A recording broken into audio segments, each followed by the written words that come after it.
أعوذ بالله من الشيطان اللعين الرجيم بسم الله الرحمن الرحيم Assalamu alaikum wa rahmatullahi wa barakatuhu. This is Azra Hussein for Radio Masumeen. How are you all doing? Good morning, good afternoon, and good evening to all of you that is listening to me. Thank you so much indeed.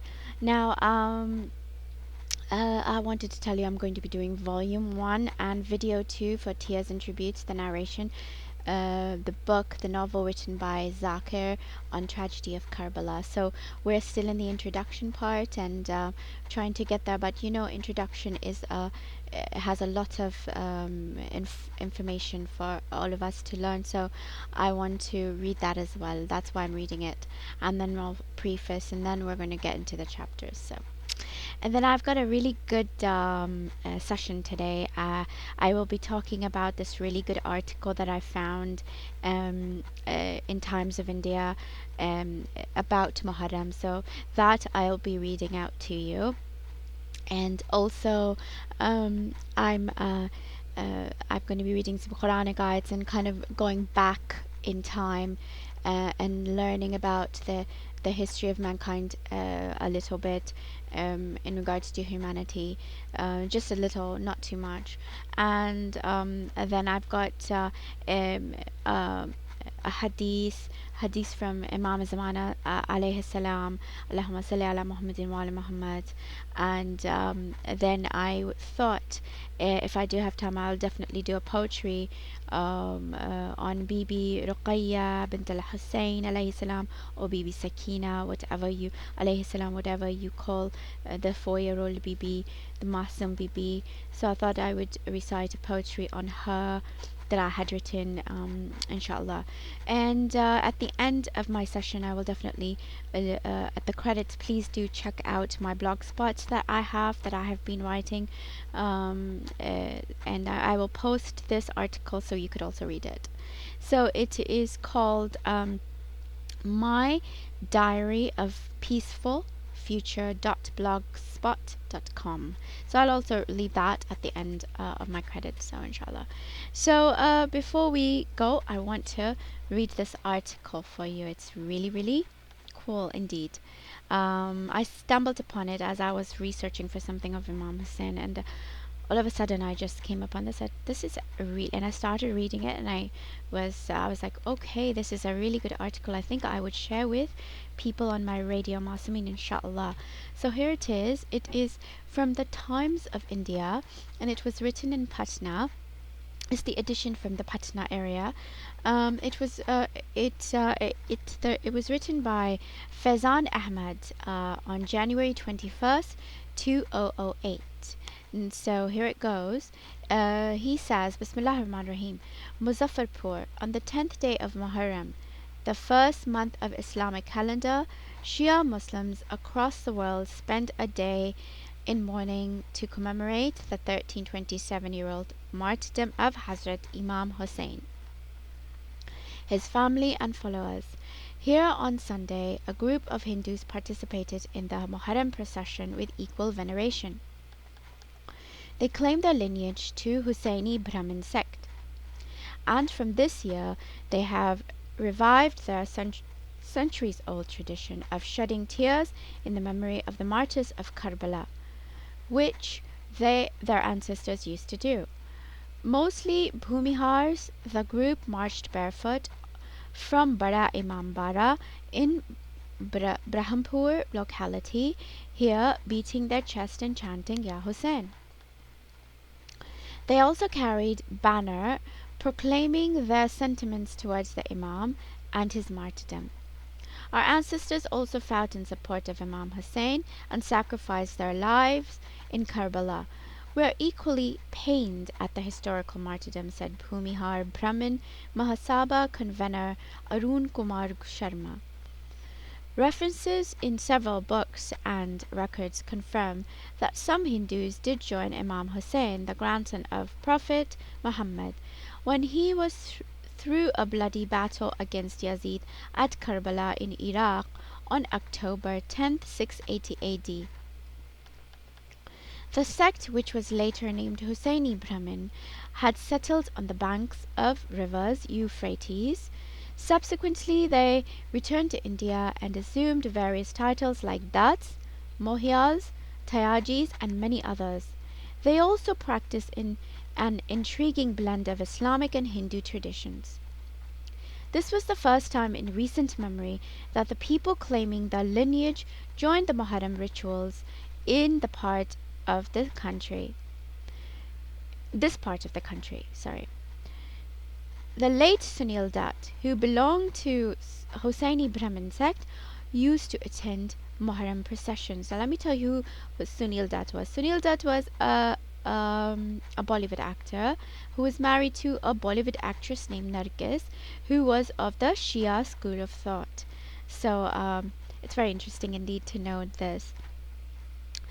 Asked why this practice remained discontinued for decades, Sharma, a practicing lawyer, said, "We can say this was fault of our fathers and grandfathers who did not teach us but the aspect of our historical and cultural heritage." Marching in the procession ahead of the band of young Shia youths, injuring their chest and back with blades fixed to chains, small daggers, or even razors, Upendra Prasad Shahi said, "The Battle of Karbala was a war to save humanity and faith. We are proud that our ancestors too sacrificed their lives. Legend has it that Rahab Siddhat had fought on behalf of Imam Hussain in the Battle of Karbala, sacrificing his 7 sons in the process. Rahab was the leader of a small band of career soldiers living near Baghdad at the time of the Battle of Karbala. In his novel Karbala, Munshi Prem Chand mentions about Hindus fighting for Imam Hussain and referred to them as descendants of Ashwasthama, son of Dronacharya. The Hussaini Brahmin sect is today a rapidly vanishing community. The younger generation of the clan are said to be abandoning their ancestral heritage, some seeing it as embarrassingly deviant. We should rather feel proud of this tradition, said Sharma, who was painstakingly pursued in his caste people to help revive this heritage. Before the advent of Islam, we had blood relations with the people of the Arab world, Sharma claimed. So, for me to find about this is, I've seen lots of Hindus participating in the procession of the 10th of the Ashur in India, and for me to read this is really, very interesting, and I'm glad I came upon this. So there's a history behind this to the Hindus that actually do this. And you know what? It's not just that lots of Hindus in India that probably are not the Brahmins, also they also respect the 10th Muharram of Imam Hussain alayhi salam. So it's very interesting indeed, isn't it? So if anybody has any other say to this or know about this, or you have already known about this, please, I'd love to hear from you all. And if you have anything in regards to this that you know more, please let me know. You can either email me or leave your email on my Peaceful Pure Future, or and I will get back to you on that, inshallah. So I will post this on my blog, so check it out. So without further ado, I will get into the Quranic ayats that I wanted to really read to you. Actually, I think I will just read to you. Before I read to you, I just want to read a couple of things that I thought would be really important as pertains to Imam Hussain. Here it said, I really love this. The glory of Hussain, the holy king of martyrs, the divinity endowed in his holy personality, and the important part, the devotion to the holy imam plays in alleviating the human soul to the heights of heavenly glory. So that's really beautiful, isn't it? And then I have this extremely interesting thought of that. Not interesting, it's really, really good. I think you would love it. It's in the Quran, obviously, first, but I want to read it out to you and tell you that the whole human race is one family. Now, humanity, or the human race as whole, was originally a family consisting of the children and one of the same parents, which fact that long been forgotten, and even today in many parts of the world it is totally neglected and has become practically unknown. The truth about the unity of the human race as a whole was declared to the world most expressively and repeatedly at the first time in the Holy Quran. Now let me read a couple of ayats to you. It's really interesting. Bismillahir Rahmanir Rahim. All human beings are a single nation. Chapter 2, 213 ayat. And human beings are not but a single nation, and yet they disagree. Chapter 10, ayah 19. And then there's the other two also pertains to the same thing in different chapters. So then now I'm going to continue reading. No other scriptures prior to the Quran and no leader in any faith before the Holy Prophet of Islam had so expressly and empathetically preached the truth. And let me just say that how human family got divided. Well, the groups of the members of the human family moved in various directions. This is in history, as we learned. I'm sure you must have learned the history of humankind, and you probably, when you were in school and college, you probably learned about this. So I just want to briefly update you this. Groups of the member of the human family moved in various directions, searching for the better living for themselves and their livestock, and inhabited the various parts of the globe as they found them helpful to their interest. So what happened is people started to, well, as soon as Hazrat Adam was brought on earth, and obviously after his progeny started, excuse me, then everybody started to move about in the interest and sort of got divided and started, following and leaving the place of the origin and moving about in the world, as we've learned also in the histories. And so what happened is they, according to the kinds of places they occupied and needed of one settlement, naturally differed from the other. So they moved in different parts of the climates. Like for instance, some moved to Africa, some moved to the Indias, the Asian part, some to the they moved to the tundra area or the colder parts of the earth. So they moved around, as you probably have seen lots of documentaries and you probably heard in the history. And so what happened is gradually they were living apart with each other, finding their own way of life, their own way of growing, their own way of wearing clothes, their own way of speaking. They had their own languages. They formed their own groups basically, and also they lived in different parts where the climates were full of sun at one area and the other had all cold. So always the pigmentation differed with each other also. So as time grew by, they started having different lifestyle as well. So what happened is here, as the time passed on, each group began priding over the other and looking down upon them with its own fanciful distinctions. Thus, gradually, the universal family interest got divided into group interest, and this sectional feeling developed into group selfishness, with generated groups quarrels and tribal wars, with separate and various groups from each other furthermore. So what happened is Shaitan was obviously very happy. He loved the part to divide, and he did that.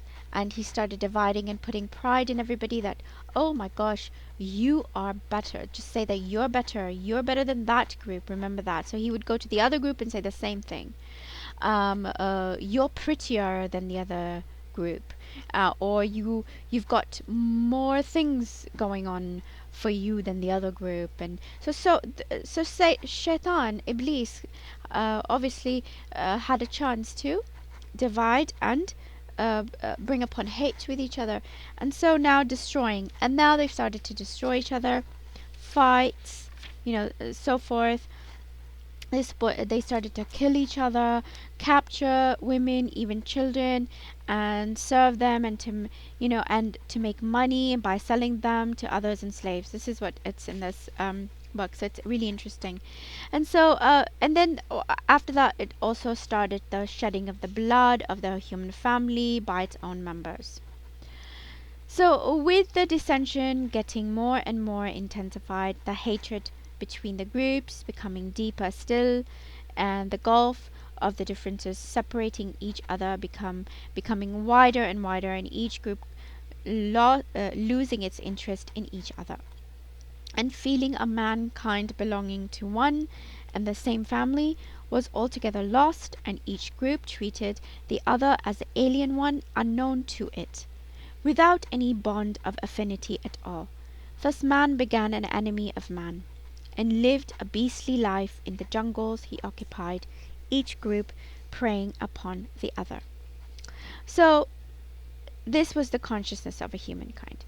And basically this became weakness in physical, moral, and spiritual in each human being, forced him to seek a supreme protector with supreme human powers to secure his life and his life interest against his antagonists, both human as well as an imaginary demons or devils. So basically what they did was they needed, oh gosh, we need to protect from this person.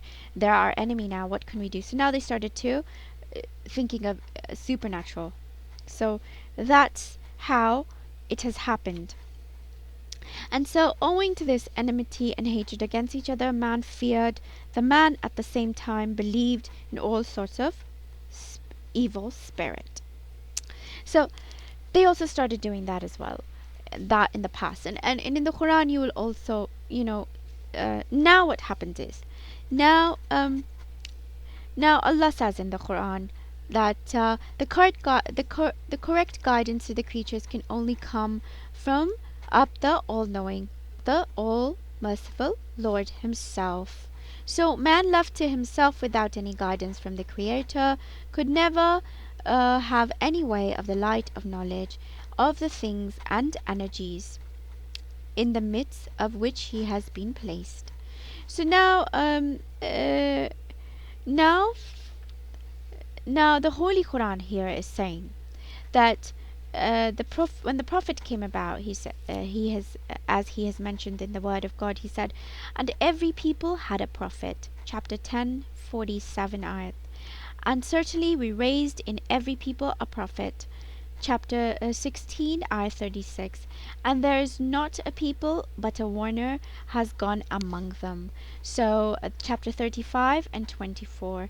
And he's saying in the Quran also, and we did not send any apostle but with the language of the people, so that he might explain to them. Chapter 14 and ayah 4. So thus through this infinite mercy, the all merciful Lord did not cease his guidance to man, although man was not tried of his torturing and murdering the messengers from God. So that is very interesting indeed. As you know, that we are still fighting and we're still each other's enemies. And as in the Quran it says, we are one humanity. So and we're still in that process. We're not growing. We don't want to end this. We just want to fight all the time. And now it's the same thing before.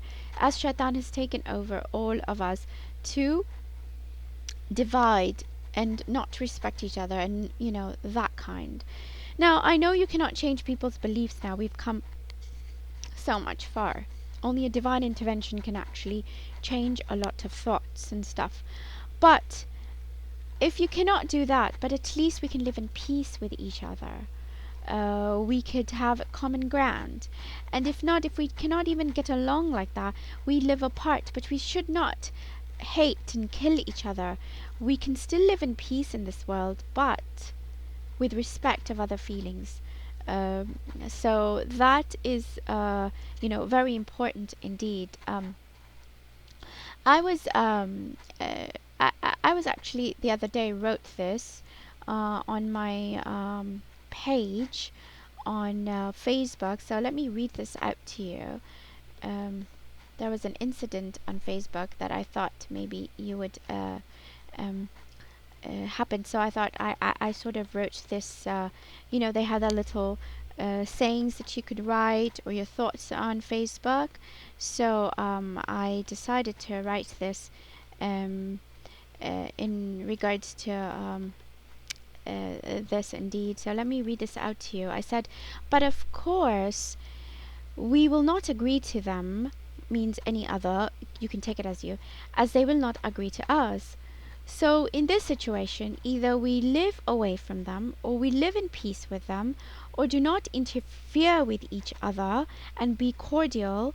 Uh, thi- uh, this goes for all humanity, but main goal is to live in peace. This is if one does not respect and goes into hate and kill, or even in a normal situation, but even in normal situation, one has to respect others' feelings, even if one does not agree. So, this is so important that we have to understand this. We're all different now, and we have to make an effort to live in peace. That's all I have to say on this part. I can go on the subject, and I cannot do that now because I have to read my tears and tributes, and I have to go into my uh, hadith that I wanted to read to you. So I will continue on the subject because the subject is really vast, and it really needs to be covered among humanity indeed. So let's stop here on this subject at this point, then I'm going to continue on. I wanted to read about this, what Imam Zamana, our Imam, 12th Imam, is saying. He is saying that I'm one who will fill it with earth, with justice, as it would be full with tyranny. So remember, he is a divine intervention. He is the divine being that we believe, and most Muslims believe is coming back, and I think all of them do. In fact, some sects don't of Islam, but I think mostly all believe that Imam Zamana is going to come back, and some believe that I think he's going to be born. I'm not, but most Muslims believe that he will come, and as the Muslims do, the Christians also believe that Hazrat Isa is going to come, their Messiah. So I think each religion does have that, and I do remember a very good point I want to note to you, and I thought I'll bring it up. I was watching a documentary on TV, and I came across this part in northern India. There's a group of Hindus that believe that there's a Messiah that will come back in time. He will come to fill earth with justice and peace, and his name is Kalki. Kalki. Now, please, if next time, inshallah, if I get more information or an article, I will post it to you. But I did see this article, saw it on TV, and it was really interesting. So I thought I would mention this to you. And if you know anything about this Kalki Messiah, please let me know also. I would love to hear from you on that part also. So everybody is believing that there will be a person coming back to save them with all the tyranny and injustice and all the division that's taking place. So we must have that. That is a positive notion for the human. That's a hope. That's a light for humanity. That there is a God, of course. That's number one light. We have to hope. And after that, God has left us with his light on earth, and he has never let us away from them. They have always been there, one after the other. And now there is a hope for us. Our hope is Imam Zamana, Ajalallahu Faraja, Allahumma salli ala Muhammadin wa ali Muhammad.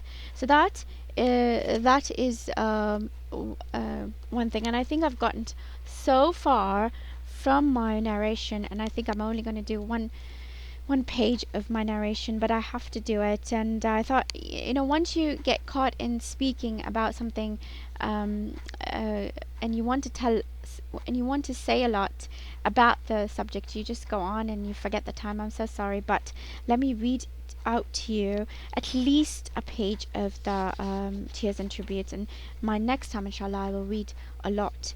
So inshallah, inshallah.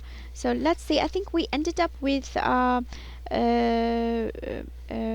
Hassan and Hussein when the Prophet died, and Imam Hassan and Hussein's fate and all the kids' fate now entrusted them into the sole care of their father Ali ibn Abi Talib, a matchless hero of Islam. So now I'm going to say it. Friends and dissenters alike exalted him above all his contemporaries in his wisdom, virtue, probity, maturity, knowledge, and bravery. I am one of the slaves of Muhammad, said Ali, thus drawing a fine line between his rank and that of the people, who was decidedly his master and superior. Soon after the Prophet's death, there was an upheaval in Medina, and the tide steadily turned against the Ahlul Bayt, the inmates of the Prophet. For the ensuing 24 years, Ali lived in Medina as a recluse, serving as the counsel to the cause of Islam. Whenever called upon to do so, Hussein grew up under his father's care as a pious, just, and virile young man, respected and loved by one and sundry. However, his heart was rent apart when he saw how the teachings of Islam were being abandoned and ignored, and how its grip was being methodically slackened. He studied the designs of the hidden enemies, who under the guise and mantle of Islam were now openly and unscrupulously working to undermine the very root of Sharia. Sharia means law. Fatima, the Prophet's daughter, was denied her legacy, the garden of Fidak. All atrocities against the pious Muslims were being condoned, and there was a special preference for relatives and friends. The house of wealth of the Muslims was emptied on those who deserved the least only because of their status and influence. This gained momentum in the early days of Caliphate and reached a climax during the reign of Uthman, who was killed by the aggrieved Muslims. Ali was then requested to take over in 35 AH amidst many enemies who aspired to the seat. Ali set out immediately for a reform, a return to the laws of Islam. The major problems confronting him were the existence of a corrupt and incompetent administration, unjust social privileges, and the widening gap between rich and poor. In his stern measure to undo the mischief of the preceding rules, he dismissed all the governors and replaced them with men of virtue and probity like Hub ibn Hunayf and others. The extravagant gifts lavished upon the privileged were returned to the treasury, and all preferences were withdrawn. The period of 4 years and 9 months during which Ali strived to establish the divine rule is fraught with wars and descents and strife. The privileged who were gradually being stripped of their authority and status rallied together to fight Ali. The battles of Jamal and Siffin were fought, and Khawarij descended and came out openly against Ali at Naharawan. The new administration was shaken. Finally, Ali was killed in 40 AH while in prayers in the mosque of Kufa.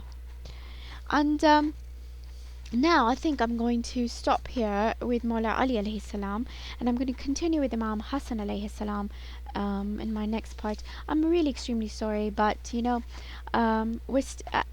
I had to really say the other part as well, which also pertains to this subject extremely. So from the next part, I will be reading about Imam Hassan briefly, how he is going to at the time of Imam Hassan, and then I'm going to go into Imam Hussain alayhi salam, how he after Imam Hassan, how he writes a letter to Muawiyah about the situation. And then you know what, we've got We've got almost 3 pages to read in my introduction, which is a very good introduction indeed. And then I've got a preface, which is not that much. It's only 1.25 page, and then I'm going to start my book, inshallah. So please be patient with me.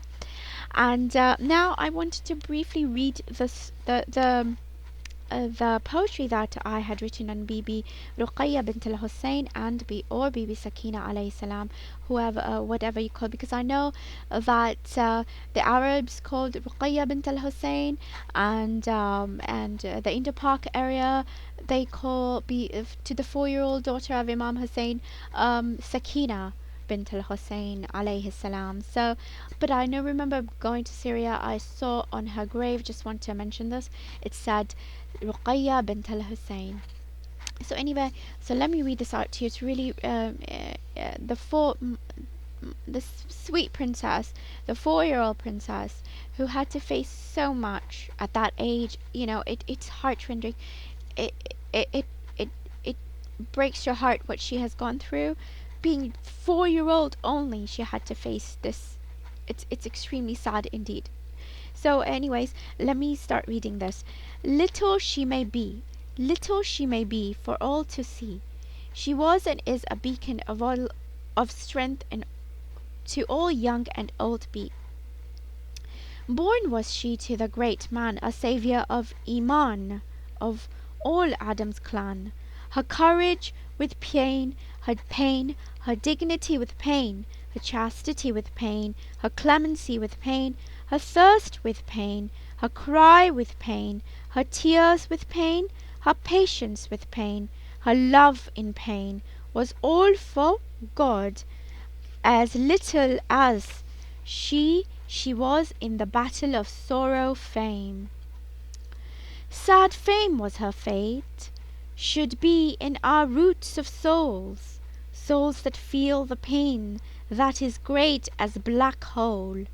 Little she was, dark days she faced, slapped with cruelty and blooded ear was placed.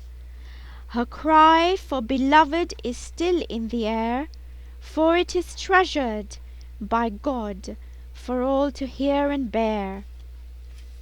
Her little veil was lifted from her shame, for all the pure tree is in pain.